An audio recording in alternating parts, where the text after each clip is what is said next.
Hello everyone. So RRB conduct பண்ணக்கூடிய அந்த section controller போஸ்ட்டுக்கு உண்டான ப்ரிப்பரேஷன் தான் பண்ணிட்டு இருக்கோம். அது என்ன மாதிரி ப்ரிப்பரேஷன் பார்த்தீங்கன்னா ப்ரீவியஸ் இயர் பேப்பர்ஸ் எடுத்து டிஸ்கஸ் பண்ணுறோம், அதை அனலைஸ் பண்ணுறோம். ஓகேங்களா, பகுப்பாய்வு தான். ஸோ ப்ரீவியஸ் இயரில் உங்களுக்கு குறிப்பாக ரீசனிங் சப்ஜெக்ட்டில் எப்படி கொஸ்டின்ஸ் கேட்டிருக்காங்க அப்படின்றத பார்த்துட்டு வரும். இது கண்டினியூஷன் வீடியோ தான். நம்ம நெக்ஸ்ட் செட் ஆஃப் கொஸ்டின்ஸை பார்க்கலாம். In a certain code language, draw is coded as 6924. Wins is coded as 1356. What is the code for W in the given code language? So இப்போது coding decoding base பண்ணி ஒரு question கேட்டிருக்காங்க. Topic பார்த்தீங்கன்னா coding decoding. So இப்போது கொடுத்துருக்க அந்த ஆல்ஃபபெட்ஸை ஏதோ ஒரு பேசிஸில் கோட் பண்ணி கொடுத்துருப்பாங்க. அந்த லாஜிக் கண்டுபிடிச்சிட்டு நம்ம டீகோட் பண்ணிவிட்டு அதே பேசிஸில் நம்ம வந்து ஆன்சர் ஃபைண்ட் அவுட் பண்ண வேண்டியதாக இருக்கும். ஓகேங்களா, சில கொஸ்டினில் திருப்பி டீகோட் பண்ண சொல்லி கேட்பாங்க, திருப்பி கோட் பண்ணுங்க அப்படின்னு கேட்பாங்க. சில இதில் வந்து அதை பேஸ் பண்ணி ஜஸ்ட் ஒரு இந்த ஆல்ஃபபெட்டை என்ன நம்பரை குறிக்குது அந்த மாதிரி கொஸ்டின்ஸ் கேட்பாங்க. What is the code for W இந்த given code language? Tamil ready பார்த்துடலாமா? ஒரு குறிப்பிட்ட குறியீட்டு மொழியில் ட்ரா என்பது 6924 என்றும் வின்ஸ் என்பது 1356 என்றும் குறிக்கப்பட்டுள்ளன. அக்குறியீட்டு மொழியில் W இக்கான குறியீடு என்ன? Okay fine. ஸோ அப்போ இங்கே டபிள்யூன்றது ஆக்சுவல் கொஸ்டின் பார்த்தீங்கன்னா டபிள்யூவோட நம்பர் என்னன்னு கேட்குறாங்க. அப்போ நம்ம எடுத்து எடுக்கணும்னு அவசியம் கிடையாது, பார்த்தே சொல்லிடலாம். இங்கே பார்த்தீங்கன்னா W இருக்குது, செகண்ட்லேயே W இருக்குது. அப்போ நம்பர்ஸில் எந்த நம்பர் ரிப்பீட் ஆகுதோ அதுதான் டபிள்யூ குறிக்குதுன்னு சொல்லலாம். கரெக்டாக மிச்சம் இருக்கிறது DRA இருக்குது, INS இருக்குது, எல்லாமே வேறு வேறு லெட்டர்ஸ் தான். ஒரே ஒரு லெட்டர் தான் ரிப்பீட் ஆயிருக்கு. அப்போ ஒரே ஒரு நம்பர் தான் ரிப்பீட் ஆகிருக்கணும். ஸோ இங்கே 6924 இருக்குது, இங்கே 1356 இருக்குது, 6 ரிப்பீட் ஆயிருக்கு. அப்போது 6 தான் டபிள்யூக்கு உண்டான கோடட் நம்பர் அப்படின்னு சொல்லலாம். 6 தான் டபிள்யூக்கு உண்டான கோடட் நம்பர் அப்படின்னு சொல்லலாம். ரொம்ப சிம்பிள் தான். ஸோ கோடிங் டிகோடிங் கொஸ்டின்ஸ் வந்து கொஞ்சம் காம்ப்ளிகேட் பண்ணியும் கேட்கலாம், நிறைய லெட்டர் கிளஸ்டர் வச்சு அது மாதிரி கேட்கலாம், இல்லை ரொம்ப சிம்பிளாகவும் கேட்கலாம். இது சிம்பிள் கொஸ்டின் தான். ஸோ சீக்கிரமாக நம்ம சால்வ் பண்ணிடலாம். 8 persons ABCD EF G and H are sitting around a square table facing the center of the table. Some of them are sitting at the corners while some are sitting at the centers of the sides. B is sitting second to the left of E. E is sitting at the center of one of the sides. Only 3 people are sitting between G and B when counted from the left of B. D is sitting to the immediate right of G. Only one person is sitting between F and D when counted from the left of F. F is not an immediate neighbor of E. A is sitting third to the right of B. C is sitting to the immediate left of E. How many people are sitting between H and B when counted from the left of B? So proper seating arrangement base பண்ணியிருக்கிற question தான். இங்கே எந்த மாதிரி அரேஞ்ச்மெண்ட்னு பார்த்தீங்கன்னா இது வந்து ஒரு square டேபிளாக உட்கார வைக்கிறாங்க. இப்போ ஸ்கொயர் டேபிள் எப்படிலாம் உட்கார வைக்கலாம்? ஒன்று கார்னர்ஸில் உட்கார வைக்கலாம், இன்னொன்று சைடோட சென்டரில் உட்கார வைக்கலாம். ஸோ ரெண்டு விதமாக உட்கார வச்சுருக்காங்க. இதை எப்படி சால்வ் பண்ணுறது பார்க்கலாம். அதுக்கு முன்னாடி தமிழ் ஒரு வாட்டி படிச்சிடுறேன். ABCDEFG மற்றும் H ஆகிய 8 நபர்கள் ஒரு சதுர வடிவ மேஜையை சுற்றி மேஜையின் மையத்தை நோக்கி அமர்ந்துள்ளனர். இவர்களில் சிலர் மூலைகளிலும் மற்ற சிலர் பக்கங்களின் மைய பகுதிகளிலும் அமர்ந்துள்ளனர். B என்பவர் Eக்கு இடதுபுறம் இரண்டாவது இடத்தில் அமர்ந்துள்ளார். E என்பவர் ஒரு பக்கத்தில் மைய பகுதியில் அமர்ந்துள்ளார். Bயின் இடதுபுறத்தில் இருந்து எண்ணும் போது G மற்றும் B ஆகியோருக்கு இடையே 3 நபர்கள் மட்டுமே அமர்ந்துள்ளனர். D என்பவர் Gக்கு வலதுபுறம் உடனடியாக அமர்ந்துள்ளார். Fஇன் இடதுபுறத்திலிருந்து எண்ணும் போது F மற்றும் D ஆகியோருக்கு இடையே ஒரே ஒரு நபர் மட்டுமே அமர்ந்துள்ளார். F என்பவர் Eக்கு அருகில் அமரவில்லை. A என்பவர் Bக்கு வலதுபுறம் மூன்றாவதாக இடத்தில் அமர்ந்துள்ளார். C என்பவர் Eக்கு இடதுபுறம் உடனடியாக அமர்ந்துள்ளார். Bயின் இடதுபுறத்திலிருந்து எண்ணும் போது H மற்றும் B ஆகியோருக்கு இடையே எத்தனை நபர்கள் உள்ளன? ஸோ சீட்டிங் அரேஞ்ச்மெண்ட்டுக்கு உண்டான அந்த ஒரு எப்படி சொல்கிறது வேக்னஸ் இருக்குது. வேக்னு சொல்லும் போது வாஸ்ட்டாக இருக்குது, கொஸ்டின் பெருசாக இருக்குது, படிக்கும்போது நம்மளுக்கு வந்து ஒரு கன்ஃபியூஷன் வருது, இது இப்போ சால்வ் பண்ணலாமா அப்புறம் சால்வ் பண்ணலாமான்ட்டு. பட் நீங்கள் மார்க் ஃபார் ரிவ்யூ பண்ணி வச்சுட்டு லேட்டராக சால்வ் பண்ண நல்ல ஒரு ஐடியா இருக்கும். இல்லை நான் அப்போயே சால்வ் பண்ணிடுறேன், நான் வந்து சீட்டிங் அரேஞ்ச்மெண்ட்டில் நல்லா ப்ராக்டிஸ் பண்ணியிருக்கேன் அப்படின்னா உங்களோட கால் தான். அதுக்கு டைம் எடுத்துக்கொண்டது உங்களுக்கு தெரிஞ்சிருச்சு அப்படின்னா ஓகே, பிரச்சனை இல்லை.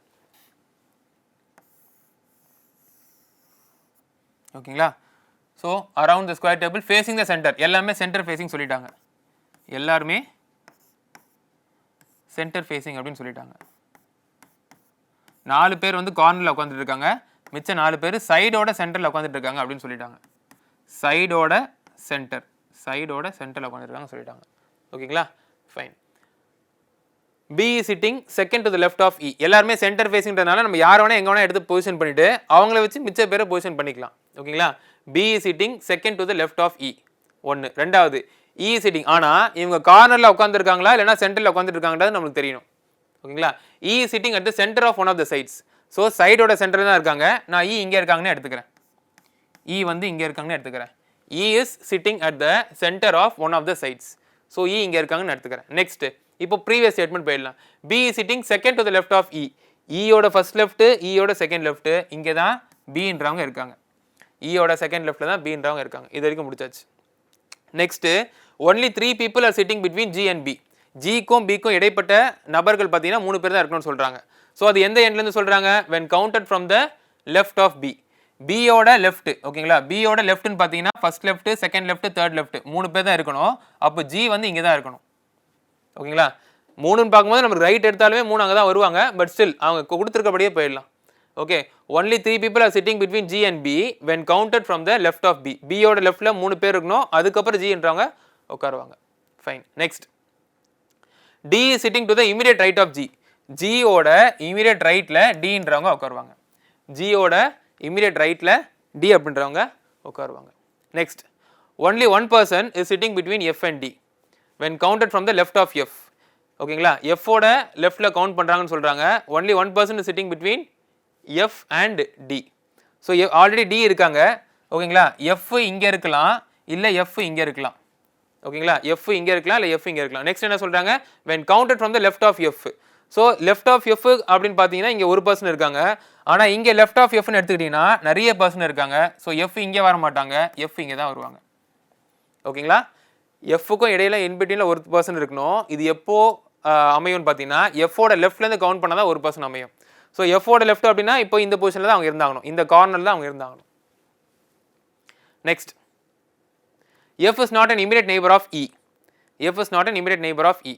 அது ப்ரீவியஸ் ஸ்டேட்மெண்ட்டுக்கு உங்களுக்கு யூஸ்ஃபுல்லாக இருக்கும். பட் நம்ம ஆல்ரெடி பிளேஸ் பண்ணியாச்சு. A is sitting third to the right of B. A is sitting third to the right of B. A பியோட ஃபர்ஸ்ட் ரைட்டு, பியோட செகண்ட் ரைட்டு, பியோட தேர்ட் ரைட்டு, இங்கே தான் ஏ இருக்காங்க. Fine. C is sitting to the immediate left of E. ஈயோட immediate லெஃப்ட்டில் யார் இருக்காங்கன்னு பார்த்தீங்கன்னா சி இருக்காங்க. ஸோ எல்லாரும் பிளேஸ் பண்ணியாச்சு. யார் மட்டும் இல்லை? A B C D E F G H மட்டும் இல்லை. ஹெச்சை மட்டும் பிளேஸ் பண்ணிடலாம். நெக்ஸ்ட் என்ன கேட்குறாங்க? How many people are sitting between H and B. ஹெச்சுக்கும் பிக்கும் இன்பிட்வீன் எத்தனை பேர் கேட்குறாங்க? From the left of B. பியோட லெஃப்ட்லேருந்து பார்க்கும்போது எத்தனை பேர் இருக்காங்கன்னு கேட்குறாங்க? பியோட லெஃப்ட்லேருந்து பார்க்கும்போது ஒரே ஒரு ஆள் தான் இருக்காங்க.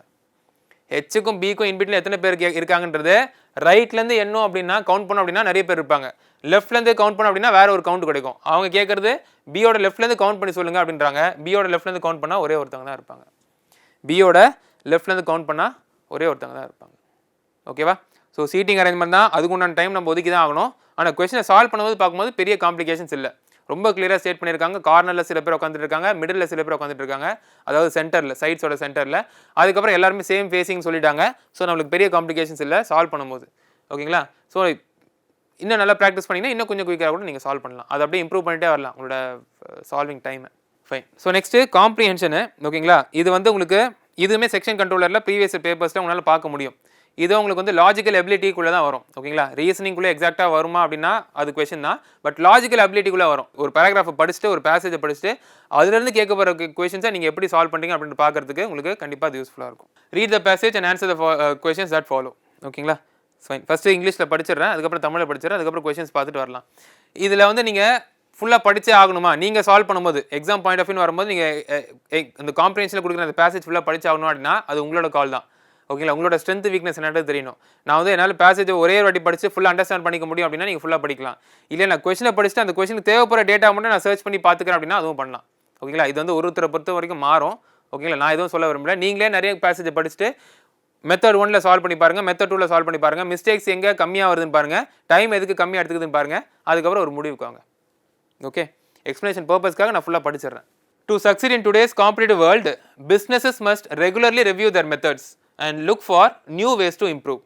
Innovation means introducing fresh ideas, improving products or services, and finding more efficient ways to work. It helps companies boost profit, reduce cost, and satisfy customers.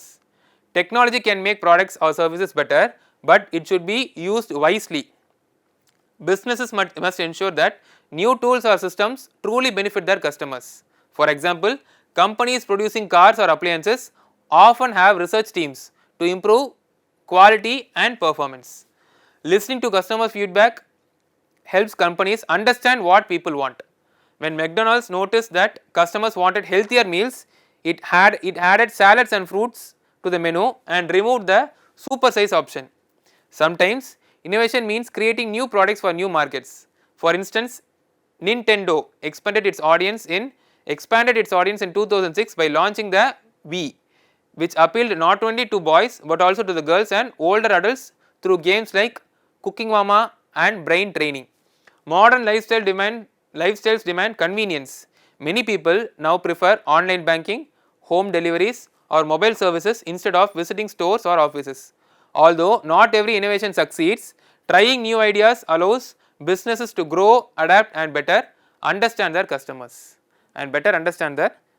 So business வந்து இப்போ இருக்கக்கூடிய ட்ரெண்ட்ஸ் எல்லாம் யூஸ் பண்ணி எப்படி அவங்களோட இம்ப்ரூவ் பண்ணலாம், அவங்களோட மார்க்கெட்டை எப்படி எக்ஸ்பேண்ட் பண்ணலாம் அப்படின்றது பார்த்துட்டு இருக்காங்க. ஓகேங்களா, நம்மளுக்கு ஒரு ஐடியா கிடைச்சிச்சு. ஓகே ஃபைன், தமிழ் ஒரு வாட்டி பார்த்துடலாமா? பத்தியை படித்து அதனை தொடர்ந்து வரும் கேள்விகளுக்கு பதிலளிக்கும். இன்றைய போட்டி நிறைந்த உலகில் வெற்றி பெற வணிகங்கள் தங்கள் வழிமுறைகளை தவறாமல் மதிப்பாய்வு செய்து மேம்படுத்துவதற்கான புதிய வழிகளை தேட வேண்டும். புத்தாக்கம் என்பது புதிய யோசனைகளை அறிமுகப்படுத்துதல், தயாரிப்புகள் அல்லது சேவைகளை மேம்படுத்துதல் மற்றும் வேலை செய்வதற்கான திறமையான வழிகளை கண்டறிதல் ஆகும். இது நிறுவனங்கள் லாபத்தை அதிகரிக்கவும் செலவுகளை குறைக்கவும் வாடிக்கையாளர்களை திருப்திப்படுத்தவும் உதவுகிறது. தொழில்நுட்பம் தயாரிப்புகள் அல்லது சேவைகளை சிறந்ததாக மாற்ற முடியும், ஆனால் அதை விவேகத்துடன் பயன்படுத்த வேண்டும்.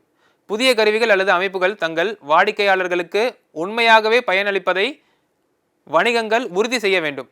எடுத்துக்காட்டாக, கார்கள் அல்லது வீட்டு உபகரணங்களை தயாரிக்கும் நிறுவனங்கள் தயாரிப்பின் தரம் மற்றும் செயல்திறனை மேம்படுத்துவதற்காக பெரும்பாலும் ஆராய்ச்சி குழுக்களை கொண்டுள்ளன.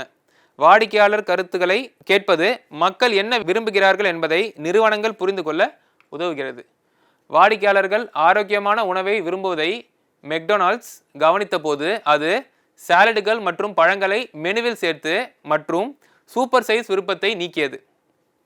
சில நேரங்களில் புத்தாக்கம் என்பது புதிய சந்தைகளுக்காக புதிய தயாரிப்புகளை உருவாக்குவதாகும்.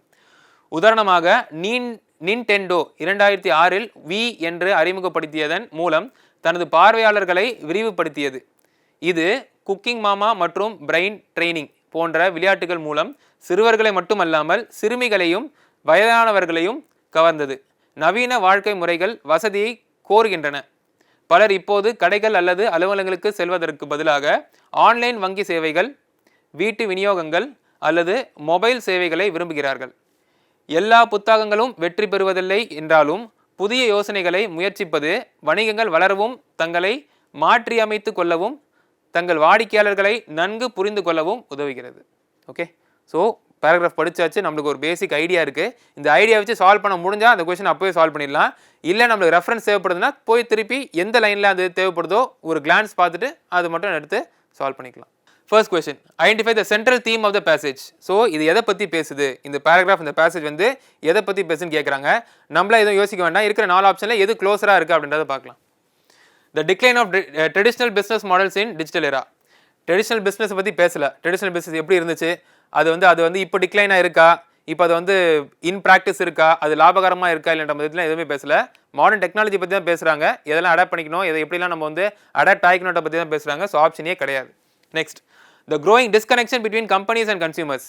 டிஸ்கனெக்ஷன் இருக்குன்றதை அவங்க வந்து உறுதிப்படுத்தலை. ஓகேங்களா, இங்கே வந்து கன்சியூமர்ஸ்க்கும் இந்த பிஸ்னஸ் கம்பெனிஸ்க்கும் வந்து கனெக்ஷன் இல்லை அப்படின்றத எதுவும் எஸ்டாப்ளிஷ் பண்ணல. இம்ப்ரூவ் பண்ணிக்கலான்னு தான் சொல்கிறாங்க. ஆல்ரெடி உங்களுக்கு அந்த கனெக்ஷன் இருக்கும், அதை இம்ப்ரூவ் பண்ணிக்கலாம்ன்ற மாதிரி தான் சொல்கிறாங்க. ஸோ ஆப்ஷன் 2வும் கிடையாது. The role of innovation in sustaining business growth and relevance. இது கரெக்ட். ஓகேங்களா, இனோவேஷன்றது ஒன்று நம்ம எவ்வளோ யூஸ் பண்ணிக்கிறோம் எடுத்துக்கிறோம், அதை வச்சு நம்ம வந்து பிஸ்னஸோட க்ரோத்துக்கு எப்படி யூஸ் பண்ணுறோம், ரிலவெண்ட்டாக இருக்குமா, நம்ம வந்து அவுடேட்டடாக போயிட்டோமா இல்லை இப்போ வரைக்கும் அப்டேட்டடாக இருக்குமா அப்படின்னு சொல்கிறதுக்கு இனோவேஷன் ரொம்ப முக்கியம் அப்படின்றத சொல்லுது. ஸோ இப்போ வரைக்கும் பார்க்கும்போது ஆப்ஷன் சி கரெக்டாக தெரியுது. எதுக்கும் ஆப்ஷன் டியாக பார்த்துக்கலாம்.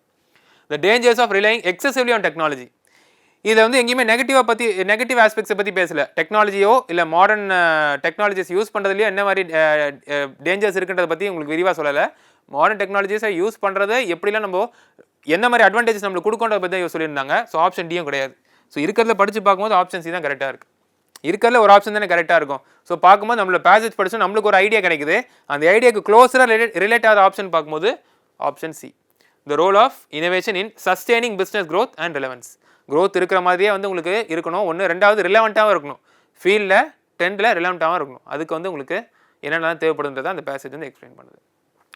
ஓகே, தமிழ் ஒரு வாட்டி பார்த்துடலாமா? இப்பகுதியின் மைய கருப்பொருளை கண்டறியவும். டிஜிட்டல் யுகத்தில் பாரம்பரிய வணிக மாதிரிகள் வீழ்ச்சியை பற்றி அவங்க பேசவே இல்லை. பாரம்பரிய முறைகள் பற்றி அவங்க பேசவே இல்லை. ரெண்டாவது, நிறுவனங்களுக்கும் அவற்றின் நுகர்வோருக்கும் இடையே அதிகரித்து வரும் இடைவெளி. ஸோ அவங்க ரெண்டு பேருக்கு இடைவெளி இருக்குன்றதை அவங்க சொல்லலை. இடைவெளி அதிகரித்து வருதுன்றதை அதுக்கப்புறம் தான் சொல்ல முடியும். அதையும் பற்றியும் சொல்லலை.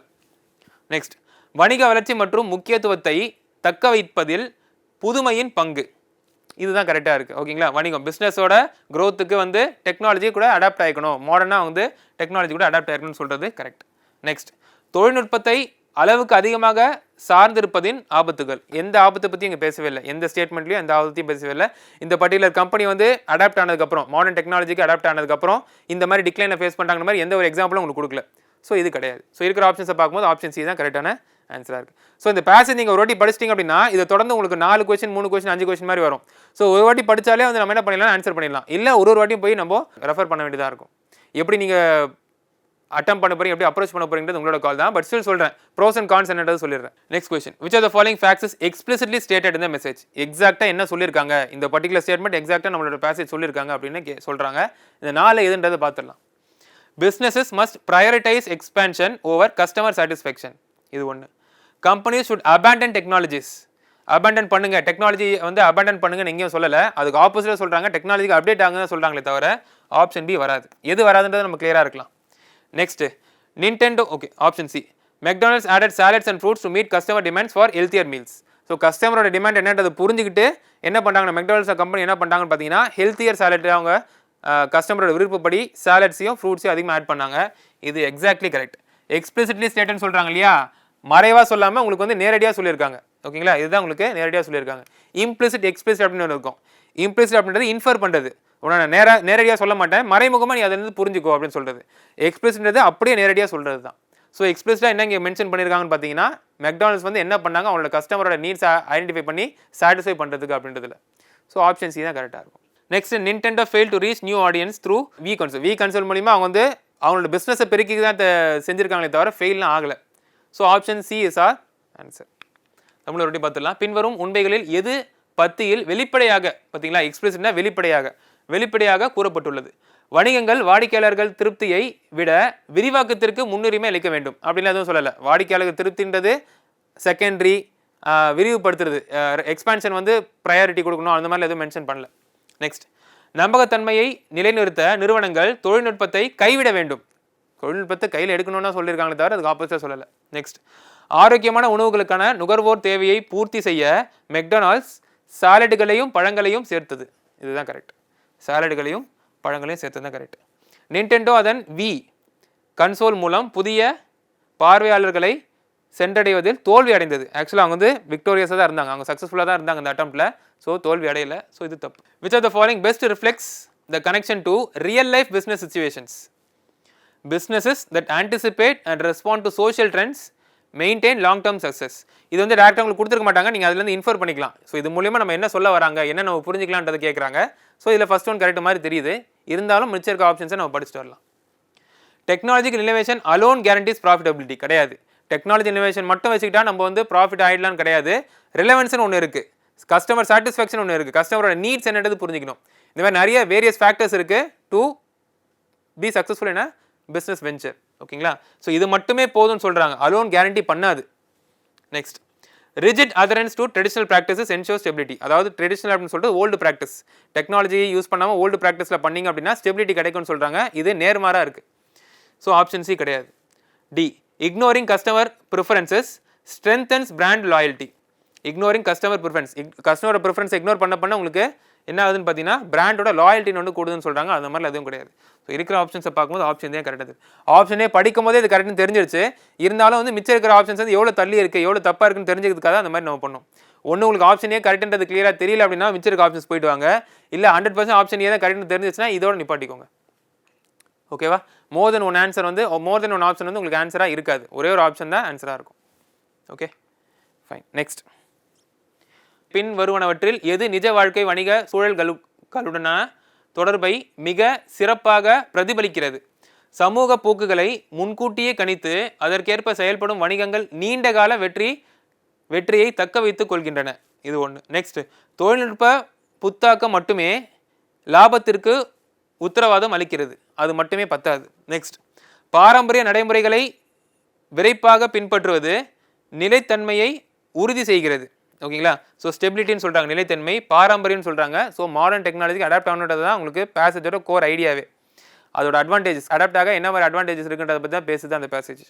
நெக்ஸ்ட், வாடிக்கையாளர் விருப்பங்களை புறக்கணிப்பது பிராண்ட் விசுவாசத்தை வலுப்படுத்துகிறது. இதுவும் தப்பாக இருக்குது.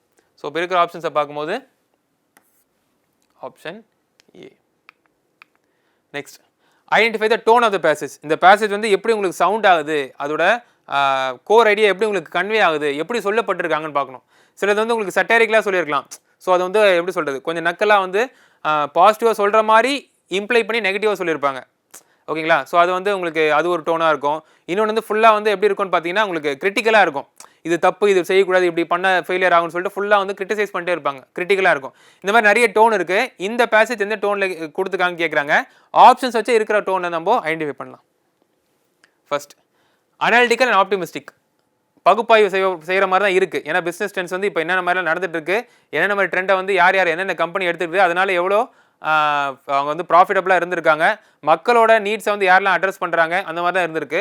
ஸோ அது அனாலிட்டிக்கல் தான். ஆப்டிமிஸ்டிக், பாசிட்டிவ் தான் சொல்கிறாங்க. நீங்கள் டெக்னாலஜிக்கு அடாப்ட் ஆகிக்கோங்க, டெக்னாலஜி வச்சு நீங்கள் அப்டேட் பண்ணிக்கோங்க, ரிலவெண்ட்டாக இருங்க ஃபீல்டுன்னு சொல்லிட்டு ஆப்டிமிஸ்டிக்காக பாசிட்டிவ் தான் சொல்லியிருக்காங்க. ஸோ இது கரெக்ட். இன்டிஃப்ரெண்ட்னா நான் சேலண்ட், இதை பற்றி கண்டுக்காமல் எது எப்படி நடந்தாலும் போகணும் என்னன்ற மாதிரி ஒரு ஸ்டேட்டில் இருப்போம் இல்லையா, அதுதான் இன்டிஃப்ரென்ஸ். அப்படி கொடுத்துருக்காங்கன்னு சொல்கிறாங்க, அப்படி கொடுக்கல. அவங்க கன்சர்ன்டாக தான் இருக்காங்க. நீங்கள் எப்படி இருக்கணும்னு சொல்லிட்டு பிஸ்னஸுக்கு ஒரு ஐடியா கொடுக்குற மாதிரி கன்சர்ன்டாக தான் இருக்காங்க, இன்டிஃப்ரெண்ட்டாக இல்லை.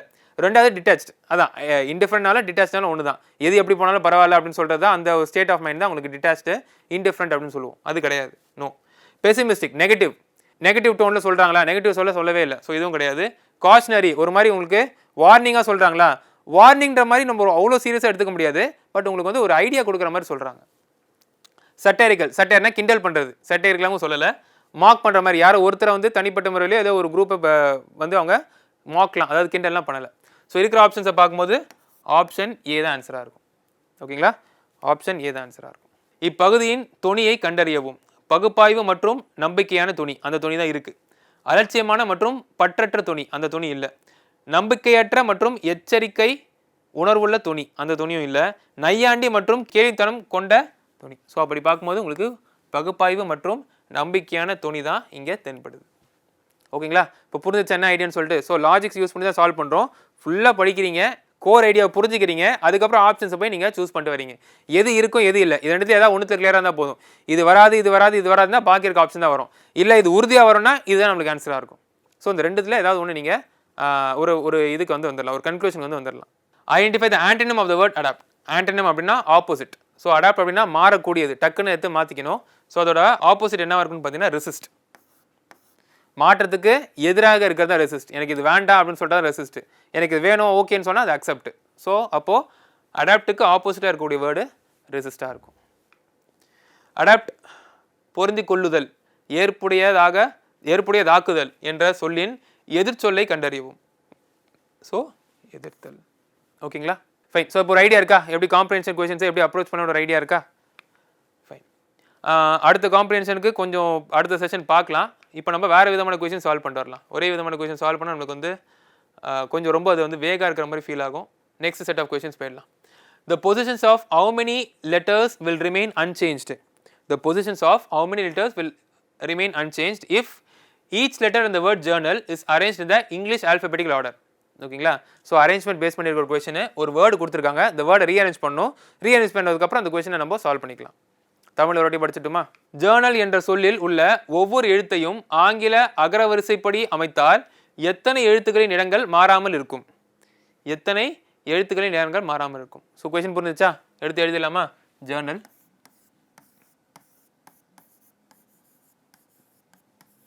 இப்போ இதை வந்து அகரவரிசைப்படி ஆல்ஃபபெட்டிக்கலோட அரேஞ்ச் பண்ணுறோம். ஸோ ஏ தான் ஃபஸ்ட்டு வரும், அதுக்கப்புறம் என்ன இருக்கும்? எம் என்ன? KLM என்ன? Okay fine. ஸோ இங்கே நம்மளுக்கு வந்து ஒரு ஹிக்கப்ஸ் இருக்கு இல்லையா, எது ஃபஸ்ட்டு வரும் அப்படின்றதெல்லாம் பார்க்கறதுக்கு. இதுக்கு நான் ஒரு ஐடியா சொல்லிடுறேன். ஓகேங்களா? என்னென்னு பண்ணலாம்னா நீங்கள் கொடுத்துருக்குற அந்த ஆல்ஃபபெட் இருக்கு இல்லையா அதுக்கு பதிலாக நீங்கள் நம்பரே எழுதிக்கலாம். அந்த ஆல்ஃபபெட் என்ன பொசிஷன் இருக்கோ அந்த பொசிஷனுக்கு நம்பரை எழுதிக்கலாம். ஓகேங்களா? ஸோ ஜேர்னல் அப்படின்னு இருக்கு இல்லையா இதில் உங்களுக்கு ஆல்ரெடி தெரியும் இல்லையா ஜே ஸ்டாண்ட்ஸ் ஃபார் என்னது I9 ஜே வந்து 10 அடுத்தது O வந்து 15 அடுத்தது U வந்து 21 R வந்து 18 N வந்து 14 A வந்து 1 KLM M வந்து 12 ஓகே இப்போது நான் ஆல்ஃபபெட்ஸை எழுதாமல் அதோட பொசிஷன்ஸை எழுதியிருக்கேன். ஓகேங்களா? இப்போ நெக்ஸ்ட் என்ன பண்ணுறேன்னா நான் அசெண்டிங் ஆர்டரில் அரேஞ்ச் பண்ணி போகிறேன். ஸோ இருக்கிறதுல ஃபஸ்ட்டு நம்பர் வந்து 1 அதுக்கப்புறம் அடுத்த நம்பர் பார்த்தீங்கன்னா 10 அதுக்கப்புறம் 12 அதுக்கப்புறம் 14 அதுக்கப்புறம் 15 அதுக்கப்புறம் 18 கடைசியாக தான் 21. ஸோ ஆல்ஃபபெட்ஸை அப்படியே எடுத்து அதுக்கப்புறம் ரீஅரேஞ்ச் பண்ணாமல் ஆல்ஃபபெட்ஸ் என்ன பொசிஷனாக இருக்கோ அந்த பொசிஷன்ஸ் எடுத்து அதை ரீஅரேஞ்ச் பண்ணிங்கன்னா போதும். அதுக்கு இது பெட்டராக இருக்கும். அதுக்கு இது குயிக்கராக நீங்கள் சால்வ் பண்ணுற மாதிரி இருக்கும். உங்களுக்கு டைம் வந்து கம்மியாக எடுத்துக்கும். இப்போ என்ன கேட்குறாங்கன்னு பாருங்கள் the positions of how many letters will remain unchanged பழைய பொசிஷனோ புது பொசிஷனோ ஒரே இடத்துல இருக்கிற மாதிரி எத்தனை இருக்குன்னு கேட்குறாங்க. எதுவுமே இல்லை. So 0 is the answer. புரியுதா? ஆல்ஃபபெட்ஸ் எடுத்தும் அரேஞ்ச் பண்ணலாம் இல்லை நம்பரை கன்வெர்ட் பண்ணி அரேஞ்ச் பண்ணிக்கலாம். ஓகேங்களா? எப்படியோ நீங்கள் ரீஅரேஞ்ச் பண்ணுறதுக்கு முன்னாடி அப்புறம் ஒரே பொசிஷனில் இருக்கக்கூடிய அந்த ஆல்ஃபபெட்ஸ் எத்தனை இருக்குன்னு கேட்குறாங்க. அந்த மாதிரி ஆல்ஃபபெட்ஸே நம்மளுக்கு இல்லை இந்த கொஷினை பொறுத்த வரைக்கும் இல்லை. Each of GH IJN O and P has a flight on different days of a week starting from Monday and ending on Sunday. Okay fine. So அப்போ மண்டேல ஆரம்பித்து சண்டேல முடியணும். சரி ஓகே ஃபுல்லாக படிச்சிடறேன் ஒரு வாட்டி அதுக்கப்புறம் சால்வ் பண்ணுறேன். N has a flight immediately before I. P has a flight on one of the days after G. Only 3 people have flights before O. H has a flight immediately after I. Only one person has a flight after J. How many people have flights between P and H? How many people have flights between P and H? So இது Basil base பண்ணி இருக்கக்கூடிய கொஸ்டினை solve பண்ணலாம். தமிழ் ஒரு வாட்டி பார்த்துடலாம். GHI JNO மற்றும் P ஆகிய ஒவ்வொருவருக்கும் ஒரு வாரத்தின் திங்கட்கிழமை தொடங்கி ஞாயிற்றுக்கிழமை வரை வெவ்வேறு நாட்களில் விமான பயணம் உள்ளது.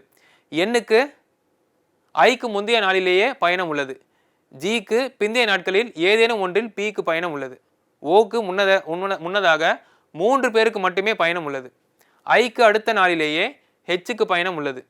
ஜேக்கு பிறகு ஒருவருக்கு மட்டுமே பயணம் உள்ளது. P மற்றும் H ஆகியோருக்கு இடையே எத்தனை பேருக்கு பயணம் உள்ளது? ஓகேங்களா? ஸோ சால்வ் பண்ணிடலாமா? ஸோ மண்டேல ஆரம்பிக்கணும். Monday, Tuesday, Wednesday, Thursday, Friday, Saturday, Sunday. So நம்மளோட எய்ம் என்னது? PH. ஸோ PH யாருன்ற எங்கே இருக்காங்கன்றத ப்ளேஸ் பண்ணிட்டோம் அப்படின்னா அவங்களுக்கு இன்பிட்வீனில் எத்தனை பேர் இருக்காங்கன்றதை கண்டுபிடிச்சிடலாம். ஃபைன். ஸோ இது டேரெக்டாக இருக்க க்ளூஸ் ஏதாவது இருக்கா? N has a flight immediately before I தெரியாது. ஸோ I இருக்காங்க. ஐக்கு இமீடியட்லி உங்களுக்கு N வச்சுருப்பாங்க. ஃபைன், வெளியே எழுதிக்கலாம். P has a flight on one of the days after G. ஜிக்கு அப்புறம் நிறைய டேஸ் இருக்கலாம். அது ஏதோ ஒரு டேல P இருக்குன்னு சொல்கிறாங்க. இது டேரெக்டான க்ளூ கிடையாது. Next, only 3 people have flight before O. இது டேரெக்டான க்ளூ தான். only 3 people have flight before O. ஓகேங்களா? ஓக்கு முன்னாடி. ஓகேங்களா? 1 2 3. ஸோ அப்போ ஓ இங்கே போட்டுக்கலாமா? ஓக்கு முன்னாடி ஒருத்தருக்கு 2 பேருக்கு 3 பேருக்கு ஃப்ளைட் இருக்குன்னு சொல்கிறாங்க. ஸோ ஓ வந்து என்னைக்கு ஃப்ளைட் வச்சிருக்காருன்னு பார்த்தீங்கன்னா அவரோட ஸ்கெடியூல் என்னைக்கு பிளான் எப்படி ட்ராவல் என்னைக்கு வச்சிருக்காருன்னு பார்த்தீங்கன்னா Thursday. Only 3 people have flights before O. So Wednesday, Tuesday, Monday. So ஓக்கு வந்து Thursday. Next, H has a flight immediately after I. H has a flight immediately after I. இந்த 3 பேரும் ஒன்றா தான் வருவாங்க. H has a flight immediately above I. So first 3 இருக்கலாம், இல்லை அடுத்த 3 இருக்கலாம். Only one person has a flight after J. Only one person has a flight after J. So ஜேக்கு அப்புறம் பார்த்தீங்கன்னா ஒரே ஒரு பர்சன் தான் ஃப்ளைட் இருக்குன்னு சொல்கிறாங்க. ஸோ அப்போ ஜே வந்து சாட்டர்டே வரும். அப்போ தான் சண்டே ஒருத்தர் தான் இருக்குது, ஒரு ஸ்லாட்டு தான் இருக்குது. அங்கே ஒருத்தர் தான் ட்ராவல் பண்ண முடியும். இப்போ கீழே இருக்கிற பாட்டம் மோஸ்ட் எண்ட் வந்து உங்களுக்கு ஃபில் ஆகிடுச்சு இல்லையா? அப்போ டாப் மோட போட்டுக்கலாமா? ஸோ NIH இவங்களை அப்படியே ப்ளேஸ் பண்ணிடலாம். ஸோ நம்மளுக்கு தேவைப்படுற 2 பேரில் ஒருத்தங்க வந்துட்டாங்க. இன்னொருத்தவங்க அந்த Pன்ற பர்சன் இங்கே இருக்கலாம் இல்லை இங்கே இருக்கலாம். அது என்னன்றது பார்க்கலாம். நெக்ஸ்ட்டு, நம்ம விட்டு போன க்ளூஸ் எதாவது இருக்கா? N has a flight immediately above போய் போட்டோமா? P has a flight at one of the days after G. So ஜிக்கு அப்புறம் தான் உங்களுக்கு வந்து P இருக்கணும்னு சொல்கிறாங்க. அப்போ ஜி இங்கே இருந்தால் மட்டும்தான் ஜிக்கு அப்புறம் ஏதோ ஒரு டேஸில் P இங்கே இருக்க முடியும். ஸோ அப்போ அவங்க கேட்குற P and Hன்னு இருக்காங்க இல்லையா? ஸோ ஹெச்சுக்கும் Pக்கும் இடையில் 1 2 3 பேர் இருந்தாகணும். கடைசி க்ளூவில் மட்டும்தான் உங்களுக்கு கிளியராக தெரியுது. ஹெச்சுக்கு அப்புறம் தான் வந்து உங்களுக்கு P இருப்பாங்கன்னு சொல்லிட்டு பார்த்தீங்கன்னா H has a flight immediately after Iன்னு சொல்கிறாங்க. P has a flight on one of the days after G. immediately after Gன்னு சொல்லலை, ஜிக்கு அப்புறம் தான் ஏதோ ஒரு நாளில் ஒரு ஃப்ளைட் வந்து Pக்கு இருக்குன்னு சொல்கிறாங்க. ஸோ ஜிக்கு ஏதோ ஒரு நாள் பார்க்கும்போது சண்டே மட்டும்தான் இருக்குது. ஸோ அப்போது ஜியை மேலே போட்டு பிஏ கீழே போட்டால் மட்டும்தான் நம்மளுக்கு ஜி ஃபாலோட் பை பின்றது வரும். அப்படி பார்க்கும்போது ஹெச்சுக்கும் பிக்கும் இடையில 1 2 3 பேர் இருக்காங்க. ஓகேங்களா? So puzzle base questions already நிறைய பார்த்தாச்சு. நம்மளுக்கு இப்போதைக்கு ஒரு ஐடியா வந்திருக்கும். ஃபர்ஸ்ட் அட்டம்ப்ட்லேயே நம்ம சால்வ் பண்ணிடலாம். Okay fine. ஸோ அப்போ இது வரைக்கும் பார்த்தோம் அப்படின்னா நம்மளுக்கு கொஸ்டின்ஸ் வந்து சில கொஸ்டின்ஸ் கொஞ்சம் டைம் எடுத்துக்குது, சில கொஸ்டின்ஸ் பார்த்தோன்னே குயிக்காக சால்வ் பண்ணுற மாதிரி இருக்குது. ஸோ நீங்கள் நிறைய ப்ராக்டிஸ் பண்ண உங்களுக்கு வந்து அந்த மாதிரி டஃப் கொஸ்டின்ஸை எப்படி அப்ரோச் பண்ணலான்ற ஒரு ஐடியாஸ் கிடைக்கும். So next set of questions next வீடியோஸில் பார்க்கலாம்.